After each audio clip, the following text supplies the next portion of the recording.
저희 은혜와 진리 장로교회는 복음으로 세상을 변화시키자는 교회의 비전 아래 세워진 주님만을 섬기는 아름다운 교회입니다. 주일 예배 말씀은 구본진 목사님이십니다. 설교 말씀을 들으시는 중에 하나님의 풍성하신 은혜가 함께 하시길 바랍니다.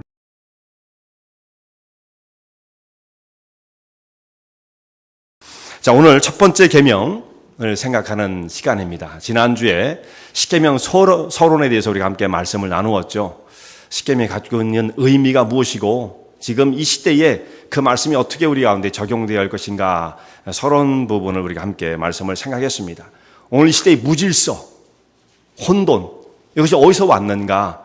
하나님 말씀을 무시하고 사람의 생각과 주장이 강해지면 강해질수록 그것이 자유로워져서 좋을 것처럼 보이지만 사람을 더 불행으로 몰아넣었다. 그런 말씀 우리가 상고했습니다. 오늘 그 가운데 이제 첫 번째 계명을 생각하게 되었어요. 이 계명은 3,500년 전에 모세를 통해서 이스라엘 백성들에게 주어졌습니다. 지금부터 3,500년 전이에요.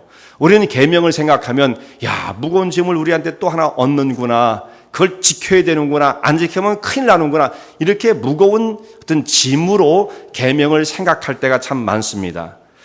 그런데 이 계명은 지난주에 말씀을 우리 함께 나눈 것처럼 생명을 주시기 위해서 주신 말씀이지 짐을 주기 위해서 주신 말씀이 아니에요. 우리 출발을 정말 잘해야 됩니다.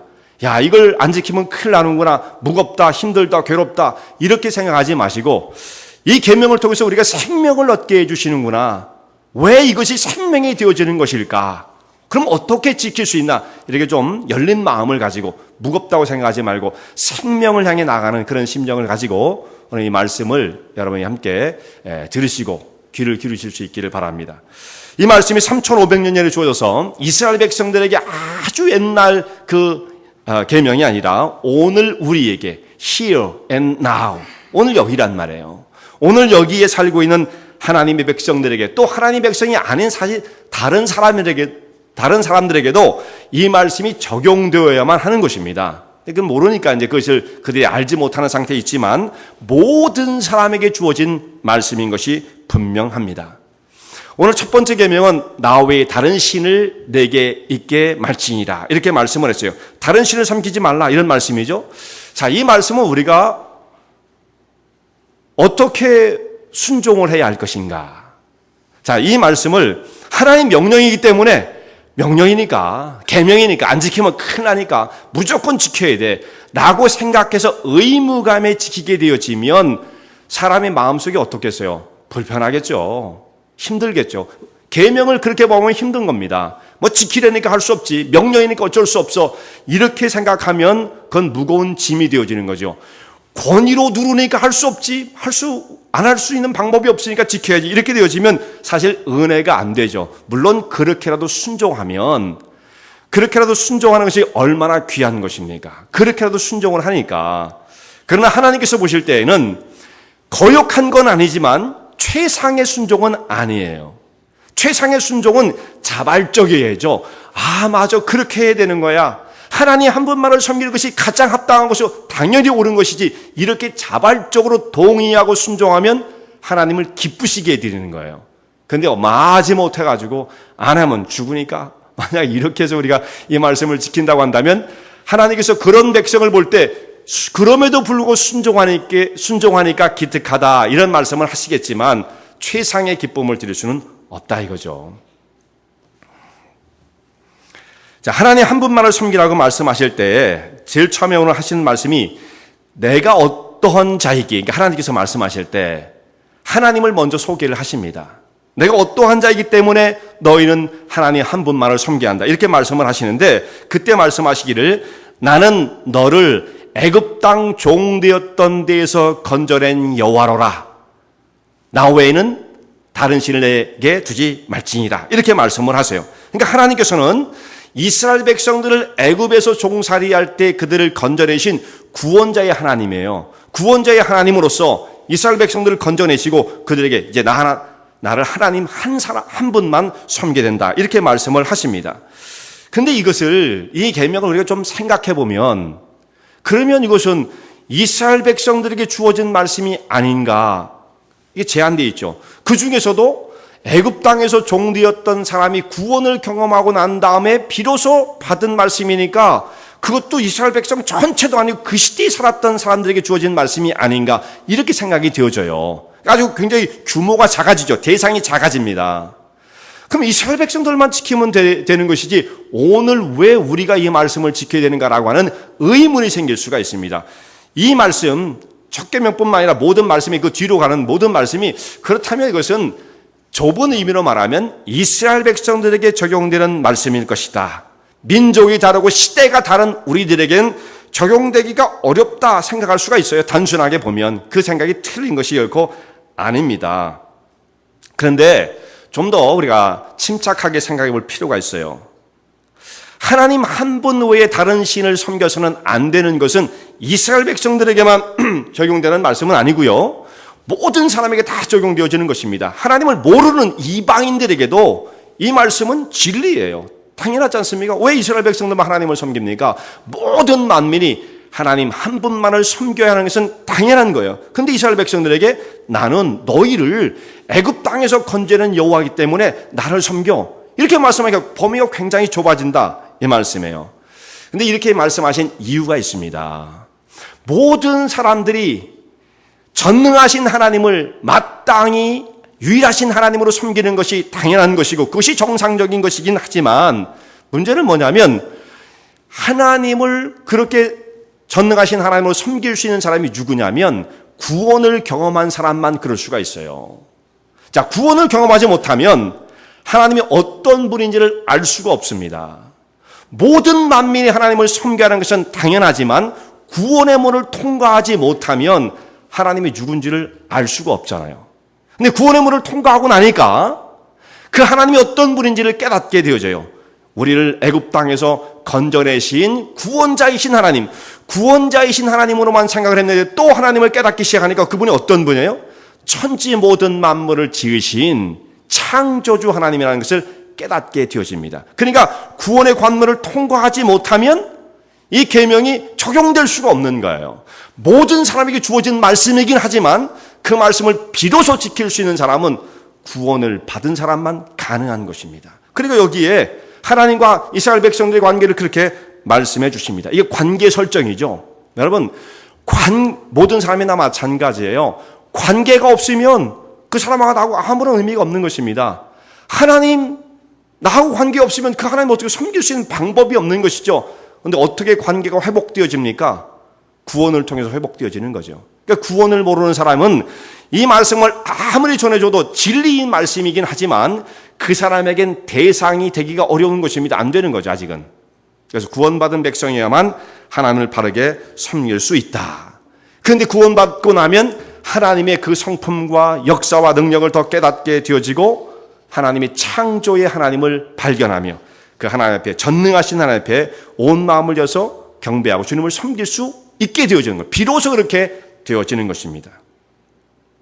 자, 이 말씀을 주셨을 때 출애굽기 20장의 말씀이 기록되어 있는데 이 말씀을 주셨을 때 나 외에 다른 신을 내게 있게 말지니라. 이 말씀은 정말 기독교의 유일한 유일신관에 대한, 그러니까 하나님은 한 분이다는 뜻이죠. 유일신관. 하나님은 한 분이라고 하는 하나님에 대한 말씀을 선언하시는데 이 말씀을 하실 때를 그 상황을 한번 여러분 생각해 보세요. 애굽을 나와서 종살이 하던 사람이 이제 애굽을 나와서 출애굽을 하고 나서 지난번에 말씀드린 것처럼 한 3개월쯤 지났을 때입니다. 한 4, 5개월 뭐 좀 길게 잡으면 그렇게 말할 수가 있어요. 그러니까 이 사람들은 400년간 애굽에서 종살이를 했습니다. 그 전에 조상으로부터 물려받은 신앙이 희미하게 남아있긴 했겠지만 400년이라는 세월이 이건 엄청난 세월이거든요. 400년. 그럼 400년 동안 애굽에서 애굽 사람들이 행하는 모든 모습을 봤을 거란 말이에요. 거기 생활하면서 그 문화 속에 이 사람들이 배울 수밖에 없잖아요. 동화될 수밖에 없고요. 애굽 사람들이 갖고 있는 신은 어떤 신이냐면 온갖 모든 신을 말이죠. 다양한 신을 섬겼습니다. 그러니까 우상이니까 하나만 있는 게 아니에요. 곳곳마다 신전이 서 있죠. 가는 곳마다 신이 있습니다. 신이 하나가 아니에요. 모든 신들이, 수없는 신들이 이름을 다 기억할 수 없는 신이 있었어요. 그 문화 속에서 400년간 살았습니다. 그리고 그들이 나온 지가 이제 3개월, 4개월밖에 안 돼요. 그 사람들에게 유일하신 하나님 한 분만을 섬겨라 하면 그들이 받아들일 때 이게 사실 쉬운 게 아니에요, 사실. 우리가 보고 배운 것은 맨 다양한 신이었는데 하나님 한 분만을 섬기라고요? 이렇게 생각이 된다 이 말씀이죠. 곧 그것이 오늘날 우리의 상황과 비슷합니다. 지금 우리 주변에 얼마나 다양한 신관들이 있습니까? 어떻게 하나님 한 분만 계시다고 그것을 우리가 믿고 하나님을 섬길 수 있을까? 이 세상이 그렇게 가지 않지 않습니까? 우리 주변을 보면 세상에 얼마나 많은 신이 있습니까? 자, 이게 똑같은 상황이죠. 이스라엘 백성들이 유일신 하나님을 섬기라고 말씀을 받은 그것이나 오늘 하나님의 백성들이 유일신 하나님을 믿어야 한다고 하는 이 계명이 똑같이 적용돼요. 별로 차이가 없어요. 우리 주변의 환경이 똑같다는 말씀입니다. 자, 세상에 다양한 신관이 있는데 우리가 오늘 몇 가지의 사람들이 생각하고 있는 신관, 하나님을 바라보는, 그러니까 신을 바라보는 관점에 대해서 잠깐 정리를 하도록 하겠습니다.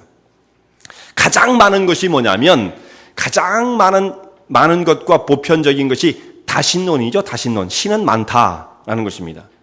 어떻게 하나, 이 유일신은 말이죠. 사실 히브리 사람들만 독특하게 가지고 있는 신관이에요. 유일신. 다른 종교는 신이 절대로 하나가 아닙니다.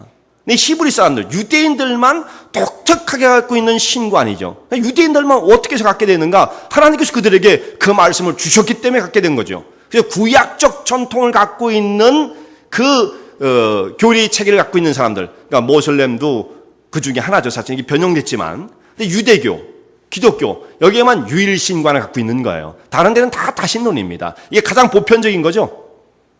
신은 많다라는 것입니다. 그 중에 말이죠.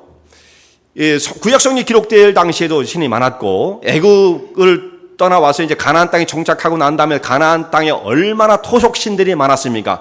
대표적인 신이 뭐예요? 가나안의 토속신. 바알이잖아요, 바알. 그 얼마나 많았어요. 바알, 아세라, 이런 신들이 그게 잡다하게 많이 있었습니다. 그리고 그리스 로마의 여러분 신화를 잘 아시죠? 신화. 그게 다 신들의 이야기예요.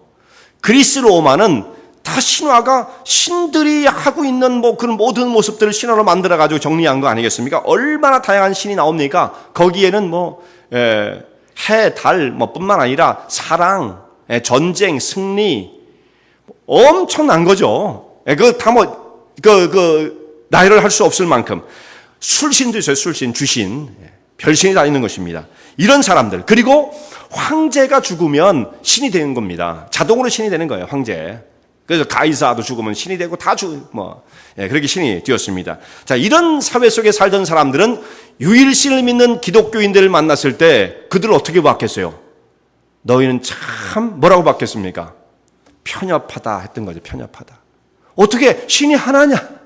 많을수록 좋은 거야. 이런 생각을 가지고 있던 이 로마 사람들, 그리스 사람들의 그 관점에서 보면 유일신 하나님을 한 분만을 섬기라고 하는 그 기독교의 가르침, 이것이 너무 답답하게 느껴질 수밖에 없었던 겁니다. 다양한 신이 있어야 그 다양한 신에 가서 마음껏 빌고 도움을 청할 수도 있을 텐데 어떻게 한 하나님만 있다고 주장을 하냐? 그렇게 보는 기독교인들의 관점을 편협하다고 생각을 했습니다. 자, 이 사람들은 그래서 모든 범위에 말할 수 없는 신들을 가지고 있었던 거죠. 지금도 마찬가지죠. 지금도 일본 같은 나라 900개 이상의 우상이 있다고 그러잖아요. 이름도 다 모르는 거예요. 자, 지금도 마찬가지. 현대 사회도 이 다신론적인 생각을 갖고 있는 사람들이 얼마든지 있는 것입니다. 우상 숭배자들 얼마든지 있는 것입니다. 이게 가장 보편적인 신관이고요. 그 다음에 이제 범신론이 있어요. 범신론. 어떤 사람들은 이 범신론하고 이 다신론하고를 이 두 가지를 혼돈을 합니다. 범신론이나 다신론이 같은 것으로 보는데 완전히 다릅니다. 의미가 달라요. 다신론은 신이 많다는 뜻이고요. 범신론은 뭐냐면 이 천지 모든 만물에 신적인 요소가 깃들여 있다라고 생각하는 것이 범신론이에요. 좀 의미가 다릅니다. 그래서 이 범이란 말이 뭐냐면 영어로 말하면 판이죠. 판, P-A-N, 판. 이게 뜻이 뭐냐면 전부, 모두란 뜻이에요. 그러니까 모두가 다 신이에요. 모두가 다.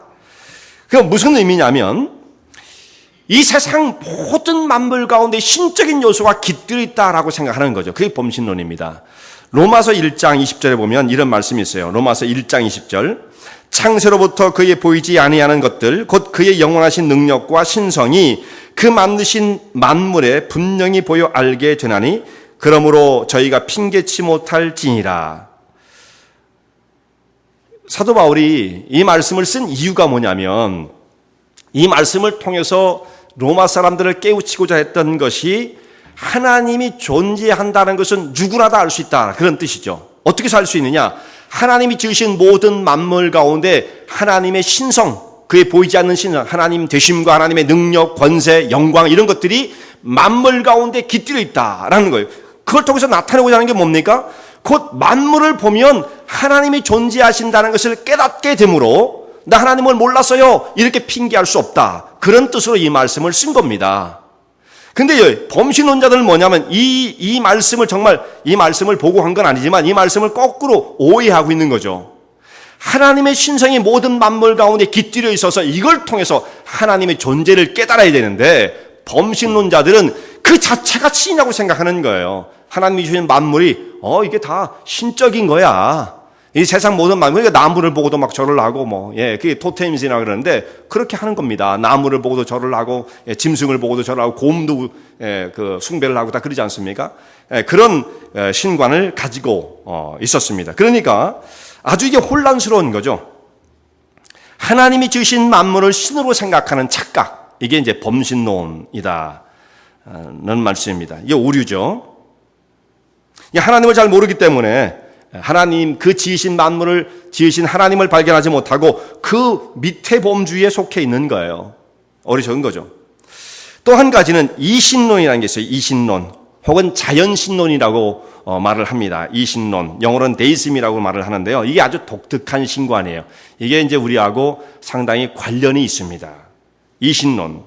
자, 이신론은 1700년대에 유행했던 신관이에요. 1700년대. 1700년대, 18세기에 보면 그때가 계몽주의 사상, 계몽주의 시대였습니다. 계몽주의. 근데 이때 철학자들 중심으로 해서 이 이신론을 주장하게 되어지는데, 이신론, 자연신론은 무엇을 의미하냐면 자기들에게 눈을 들어보니까 천지 만물을 어떤 절대자, 전능자가 지으셨다라는 것을 그걸 부인할 수는 없어요. 이게 우연히 이루어졌다고 생각하지 않는 거죠. 모든 만물을 볼 때 그 질서와 조화와 이 규모와 그 능력을 볼 때 전능자가 있다라는 것을 인정할 수밖에 없다. 그러니까 창조를 인정합니다. 근데 문제는 그 다음부터예요. 전능자가 온 우주 만물을 지으긴 한 것은 인정할 수밖에 없으나 그 전능자는 자연 만물에 자연 법칙을 부여하고, 자연 법칙 있잖아요. 사계절이 돌아가고 공전하고 자전하고 이런 자연 법칙을 부여하고 신은 이 세상을 더 이상 주관하지 않는다, 떠났다, 이렇게 생각하는 게 이신론이에요. 자연신론. 그러니까 그 하나님은, 그들이 생각하는 하나님은 사람의 인간사에 관여하지 않는다라는 거죠. 창조는 했지만 그러니까 사람이 슬픔을 당한다거나 괴로워한다거나 그런 거 돌볼 겨를이 없다 이거죠. 하나님은 너무나 위대하고 초월적인 존재이기 때문에 이 땅에 내려와서 사람이 어떤 생각을 갖고 사는지, 형편이 어떤지 그런 걸 다 어떻게 관리하느냐. 하나님은 그런 존재가 아니다. 천지 만물을 지은 것까지는 인정하지만 더 이상에 관여하지 않는 존재로 보는 그 신관, 이게 이신론입니다. 그러니까 창조를 인정하는 것 같아서 긍정적인 것처럼 보이다가 우리와 관계가 없으니까 사실 이것은 의미가 없는 것이죠. 아까 그랬죠? 관계가 형성이 안 되면 아무런 의미가 없는 것입니다. 이 사람들이 생각하는 것이 바로 이거예요. 하나님을 사람과 관계를 맺는 존재로 보지 않았다라는 것입니다. 그런데 많은 철학자들이 여기에 빠져 있어요. 계몽주의 사상을 가지고 있었던 사람들이. 그래서 볼테르라는 사람, 그다음에 루소라는 사람, 이런 사람들이 여기 자연신론에 속해 있는 사람들이고요. 미국의 건국의 아버지로 불리는 사람들 가운데 여기에 이신론자들이 많이 있습니다. 그 중에 이 벤저민 프랭클린이라는 사람, 이 사람이 이신론자예요. 토마스 제퍼슨, 이런 사람이 이신론자입니다. 그래서 건국의 아버지가 그런 신관, 그런 사상을 갖고 있었기 때문에 미국의 건국이 기독교적인 관점에서만 이루어졌다라고 보기가 어려운 것이 있다 이거죠. 그들의 신앙이 좋고 이런 것도 없다고 말할 수는 없어도 또 한편으로 보면 위험한 신앙을 가진 사람들이, 신앙이라고 말하기 어려운 그런 사상을 갖고 있었던 사람들이 속해 있었던 겁니다. 그러니까 미국을 보면서 이게 프리메이슨의 어떤 그것까지 말씀을 드리기는 참 어렵지만 그런 의심을 받게끔 만드는 일이 있긴 있는 거예요. 이런 사람들을 보면 건국의 아버지, 굉장히 중요한 사람들이 이신론자였다. 이신론이 뭐예요? 하나님은 존재하지만 더 이상 관여하지 않는다. 우리하고 관계없다. 이렇게 생각하는 거죠. 그러니까 완전히 인본주의적으로 돌아갈 수밖에 없는 거죠. 어려운, 위험한 거고요. 또 우리와 아주 굉장히 관련이 있으며 우리가 미국 땅에 살고 있기 때문에. 또 한 가지 무신론이 있어요. 무신론. 신은 없다 주장하는 사람들입니다. 세상은 오직 물질로만 구성되어 있다라는 거죠. 물질로만 존재할 뿐이 영적인 존재 또한 세상의 주관자는 있지 않다 생각을 하는 것입니다. 현대의 많은 사람들이 이제 이 무신론자들이죠. 하나님이 어디 있어? 안 보이는데. 이렇게 생각하는 사람들이 있지 않습니까? 이 사람들은 영혼의 존재도 믿지 않는 것이고 사람이 죽고 난 다음에 사후의 세계도 믿지 않는 것이고 영적인 세계가 없는 것입니다. 더더군다나 절대적인 신은 존재하지 않는다. 그러면 뭔가 설명을 해야 될 거 아니겠습니까? 이 땅은 그럼 어떻게 된 거냐? 이건 저절로 된 거다. 우연이라는 것이죠. 우리 알 바도 아니고 알 필요도 없고 말할 수 있다고 한다면 그건 저절로 된 것이지 우리가 그걸 어떻게 다 관여를 하겠느냐. 그래서 철저하게 신적인 그 개념을 무너뜨리는, 그걸 인정하지 않는 사람들이 무신론자들이죠. 지금 보이는 모든 세계는 우연하게 이루어진 것이다. 근데 그 다음부터 빚어지는 것이 무엇입니까? 다 우연하게 왔어요. 이 땅의 모든 존재도 사람도 세계 모든 질서도 다 우연하게 진행되고 있는 것이라고 한다면 사람이 살아가야 할 목적도 없는 거죠. 다 그냥 우연하게 방향이 없는 거죠. 사람이 그렇게 사는 거예요, 지금. 무신론자들이 많은 이 세상의 삶이 그런 것입니다, 지금.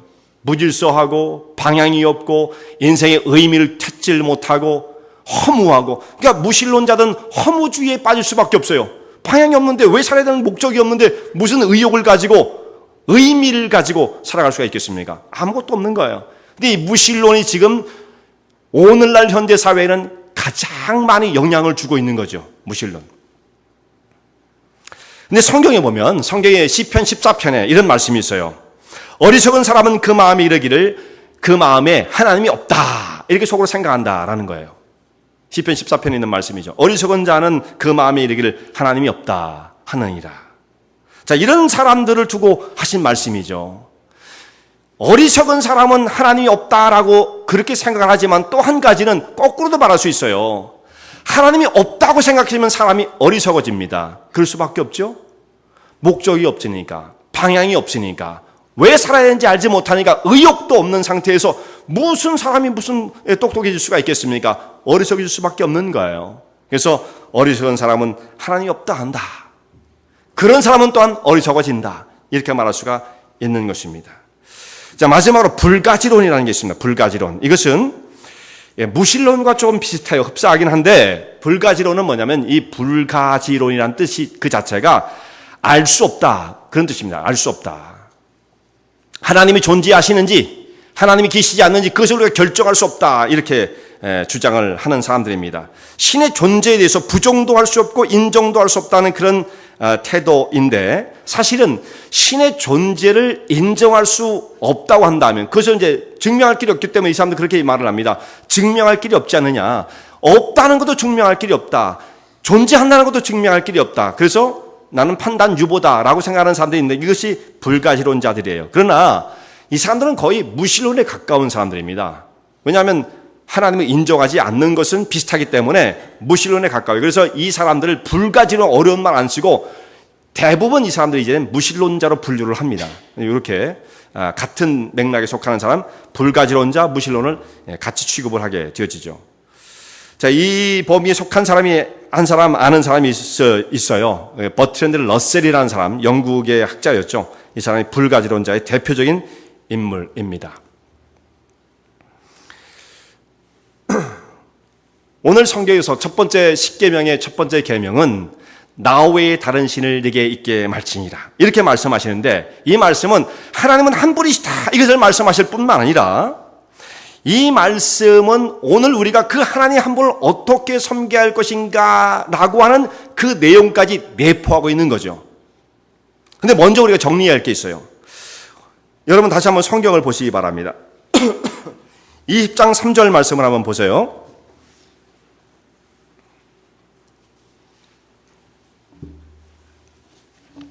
20장 3절 말씀 같이 한번 읽어보겠습니다. 20장 3절 다 같이 시작. 너는 나 외에는 다른 신을 내게 있게 말지니라. 이렇게 말씀했죠. 나 외에는 다른 신을 내게 있게 말지니라. 이렇게 되어 있어요. 내게 있게 말지니라. 번역을 우리는 그렇게 했거든요. 이게 좀 혼돈된 번역이에요, 사실은. 개역 성경도 그렇고 개역 개정 성경도 이렇게 되어 있어요. 물론 뜻은 틀린 건 아니에요. 틀린 건 아닙니다. 왜냐하면 너는 나 외에는 이란 말이 들어있기 때문에 틀린 번역은 아니지만 원에서 좀 상당히 좀 이렇게 벗어나서 오해의 소지가 있는 번역이다. 이렇게 생각할 수가 있어요. 영어 성경을 한번 보세요. 영어 성경을 보면 대조 성경이 있죠. 어떻게 되어 있습니까? 내게 있게 말지니라고 하지 않고 뭐라고 되어 있어요? 내게라면 어떻게 돼요? Before you라고 되어 있어야 되는데 뭐라고 되어 있습니까? 영어 성경은 before me로 되어 있단 말이죠. 예. 근데 물론 뜻을 다 전체를 번역을 하면 같은 뜻이에요. 나 외에는 이란 말씀을 우리 한글 성경에 들어있기 때문에 문제될 건 없지만 내게라는 것은 사실은 좀 거꾸로 번역이 된 거죠. 하나님 앞에 다른 신을 두지 마라 이런 뜻이었는데 내 앞에 다른 신을 두지 마라 이렇게 뜻이 되어지기 때문에 조금 오해할 수가 있다 이런 말씀이죠. 자, 왜냐하면 너희 앞에 그러니까 우리 앞에 다른 신을 두지 않는다. 신을 두지 않는다는 뜻은 이렇게 생각할 수 있잖아요. 신을 두지 않는다. 그러면 무신론자도 여기에 소속이 될 수도 있어요. 무신론자는 신을 인정하지 않으니까 신 자체가 없다라고 그러니까 일부분은 인정하는 거나 다름없지 않습니까? 일부분은, 전체는 아니지만 신이 없으니까 자기 앞에 신을 안 뒀으니까. 물론 여기 나 외라는 말씀이 있어서 이제 그것을 다 전체로 본다면 무신론자들 주장하는 것이 틀린 것이긴 하지만 부분적으로 끊어 생각한다고 한다면 오해의 소지가 있다 이런 말씀이죠. 근데 하나님 앞에서 다른 신을 두지 말아라. Before me 이렇게 말씀했어요. 나 외에는 다른 신이 없다 그런 뜻이죠. 그러니까 하나님 앞에서는 하나님의 유일성을 말씀하고 계시는 거고 다른 어떠한 신도 이 땅에 존재하지 않는 것이고 없는 신을 만들어 세우지 말아라 이렇게 말씀하시는 거예요. 세상에 오직 유일하신 하나님 한 분만 계실 뿐이고 나머지는 다 허구인 것입니다. 다른 신을 두지 말라. 다른 신이 있어서가 그런 건 아니에요. 다른 신이 있기 때문에 그것은 사람들이 저야말로 만들어낸 신이죠. 그런 신들을 인정하지 말라 그런 뜻입니다. 오직 유일하신 한 분만 계시다 이런 말씀이죠. 그래서 다른 신을 두지 말라 이 말씀이 우리가 번역을 좀 잘 새롭게 번역을 할 필요가 있고 뜻을 정확하게 깨달을 필요가 있습니다. 나 외에 다른 신을 내 앞에 두지 말라. 이 내 앞에는 하나님으로 원래 그렇게 돼 있었다는 말씀이죠. 자, 하나님 한 분만을 인정하라는 뜻은 천지 모든 만물 하나님이 지었습니다. 이것을 아는 것, 인정하는 것, 그것으로 끝나지는 않습니다.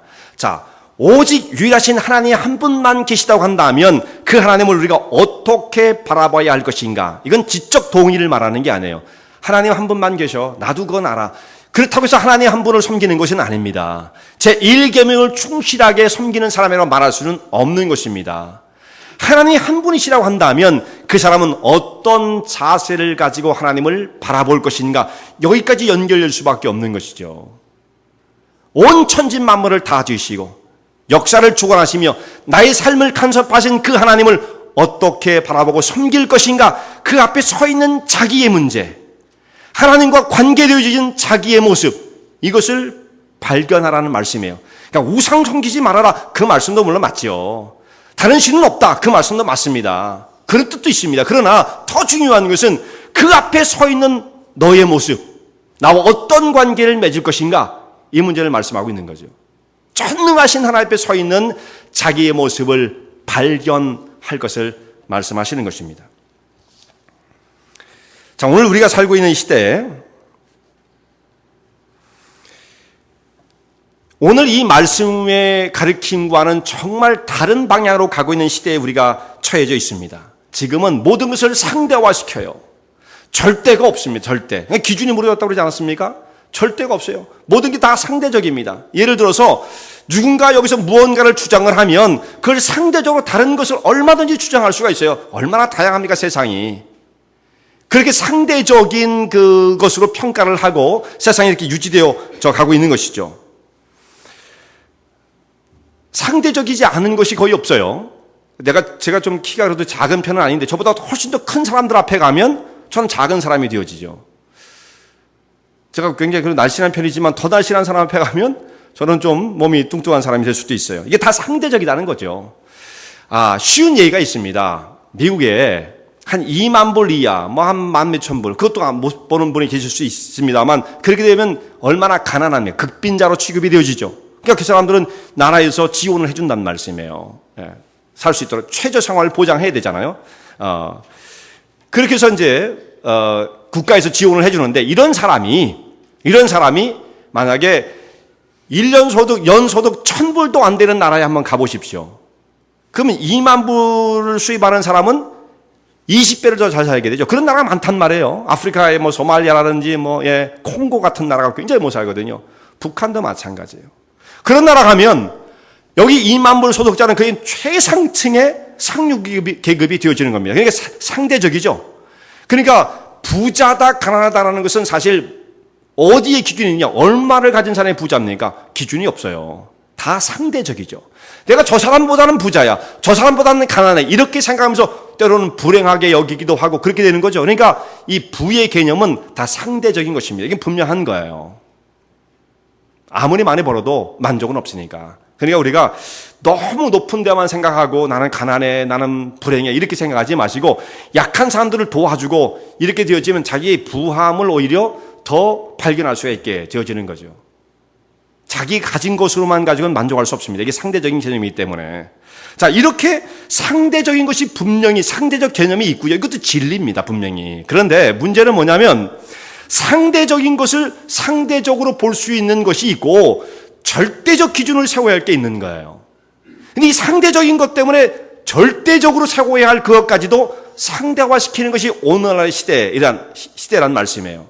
전능하신 하나님의 말씀도 상대화시키는 것입니다.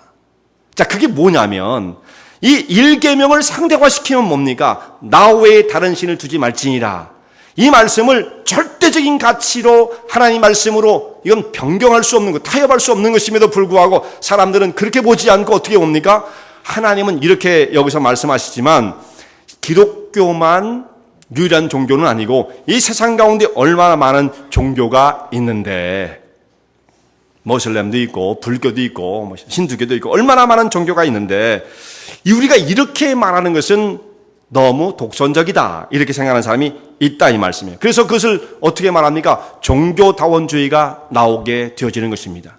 종교다원주의는 바로 이 절대적인 기준을 상대화시키는 거예요. 특별한 게 아닙니다. 상대화시키는 거죠. 자, 지역이 다르고 문화가 다른데 여러 복잡한 종교가 일어날 수밖에 없는 것이고 저마다 그 모든 사람이 죄를 짓자고 말하는 것이 아니라 다 절대 어떤 궁극, 구원을 향해서 절대적인 신을 향해서 나가는 것은 마찬가지가 아니냐. 종교가 가지고 있는 보편적인 가치를 다 가지고 있으므로 종교를 서로 인정할 수밖에 없다고 생각하는 사람들이 나타나기 시작했다 이거죠. 그 사람들이 종교다원주의자들이에요. 영어로 말하면 플루러리즘이라고 말을 하죠. 여러 다양한 소스가 있을 수 있다. 하나님을 향해서 신을 향해서 가는 여러 방편, 길이 있다. 이렇게 주장하는 것이 종교다원주의죠. 그래서 종교 간에 서로 대화를 해야 되고 우리가 서로 달라도 원수처럼 여기지 말고 신을 향해서 나가는 건 마찬가지가 대화를 해야 한다. 이렇게 생각하는 사람들이 있다는 말씀이에요. 지금 이제 이것이 점점 많아지죠. 종교다원주의. 물론 우리가 여러분 다른 종교를 믿는 사람들을 원수 여기자는 뜻은 아닙니다. 이 하나님 말씀은 종교다원주의의 철저히 그 뿌리부터 부정을 하는 것입니다. 만약에 우리가 종교다원주의를 인정하게 되어진다고 한다면 이 말씀을 무너뜨리는 거예요. 첫 계명부터 무너뜨리고 나가는 것입니다. 그렇다고 한다면 하나님을 바라볼 수가 없는 거죠. 그래서 오늘날 이 시대에 얼마나 많은 사람들이 여기에 심각하게 노출되어 있는지 몰라요. 많은 교회들이 이것을 받아들이고 있는 실정에 있다 이 말씀이에요. 자, 얼마 전에 한국에서 WCC가 열리지 않았어요? WCC? 그 WCC의 주장이 작년이었죠. WCC의 그 주장이 바로 종교 간의 대화를 말하는 거거든요. 종교 간의 대화. 불교도 좋고 힌두교도 좋고 모든 종교가 다 같이 모여서, 그리고 그런 이름이 밝혀지지 않은 종교를 할지라도 그들이 신을 섬기려고 한다고 하면, 그 순수한 마음이 있다고 한다면 다 같이 대화를 해야 한다라고 하는 것이 종교다원주의고, 이것이 한국에서 그 세계 총회가 열리게 되었던 것입니다. 원래의 목적은 그것은 아니지만 그런 모습들이 그 회의 가운데 많이 들어오게 되었다는 말씀이죠. 굉장히 어려운 거예요. 굉장히 위험한 것입니다. 자, 그런 이런 생각이 성경부터 나온 것이 아니라 사람의 생각으로부터 출발하게 되었다는 것입니다. 자, 하나님께서는 뭐라고 말씀하시는가를 생각하지 않고 인간 중심의 생각을 하게 되어지고 인본주의적으로 가게 되어지면 결국은 모든 사람의 종교들을 다 인정하자는 쪽으로 가게 되어지는 것입니다. 근데 성경에서 뭐라고 말씀하세요? 나 외에 다른 신을 두지 마라. 자, 이 말씀을 만약에 우리가 부정을 한다면 이스라엘 백성들이 어떻게 되었습니까? 하나님의 이 말씀을 받고 이제 가나안 땅에 들어가게 되어집니다. 가나안 땅에 정착을 하게 되어집니다. 그 땅을 정복했습니다. 그리고 이제 살아가다가 주변에 있는 다른 우상들이 점점 이스라엘 백성들에게 영향을 주기 시작해요. 그래서 풍요의 신 바알을 섬기게 되어집니다. 그때 하나님께서 바알을 섬기는 이스라엘 백성들을 징계하지 않으십니까? 결국은 아수르에 의해서 북이스라엘이 멸망을 하게 되어지고 남쪽의 유다는 바벨론에서 멸망을 하게 되어지면 철저하게 징계를 하시는 거죠. 만약에 종교 간의 대화, 다른 신들을 인정해야 한다고 한다면 이렇게 두 나라를 정말 처참하게 하나님께서 징계하신 그 모습은 어떻게 설명할 수가 있는 것입니까? 성경을 보면서도 이렇게 수많은 사람들이 같은 그 성경을 보면서도 종교다원주의를 생각한다는 것은 정말 이해할 수 없는 일들이죠. 그 하나님 자체를 부정하는 것입니다. 다른 우상을 섬겼던 사람들을 징계하신 그 하나님을 어떻게 설명할 것인가? 당연히 사람들은 자기들의 생각을 가지고 하나님을 속 좁은 부름으로 만들지만, 그러나 천지 모든 만물을 지신 유일하신 하나님을 섬기는 참다운 백성이라고 한다면 다른 신들을 인정할 수 없다는 것은 너무나 당연한 것이고, 이건 뭐 고민할 필요도 없는 것이 아니겠습니까? 근데 오늘 이 시대에 이 종교다원주의의 그 영향이 굉장히 모든 곳에 파급이 되어 있기 때문에 정말 정신을 차리고 생각을 해야 한다는 말씀입니다. 예수님께서 말씀하신 바처럼 너희는 마음을 다하고 목숨을 다하고 뜻을 다하여 주 너희 하나님을 사랑하라. 이것이 가장 큰 계명이라고 말씀하셨습니다. 전능하신 하나님, 유일하신 분이 우리를 구원하실 뿐만 아니라 천지 모든 만물을 지으시고 다스리시는 분이시라고 한다면 너는 그 하나님을 어떻게 섬길 것인가? 뭐라고 말씀하셨습니까? 마음을 다하고 목숨을 다하고 뜻을 다하여 너희 주 하나님을 사랑하라. 이것이 가장 첫 번째 큰 계명이다 말씀을 하셨습니다. 오직 한 분이신 전능하신 하나님을 사랑하고 충성을 다하시는 주의 종들 되시기 바랍니다.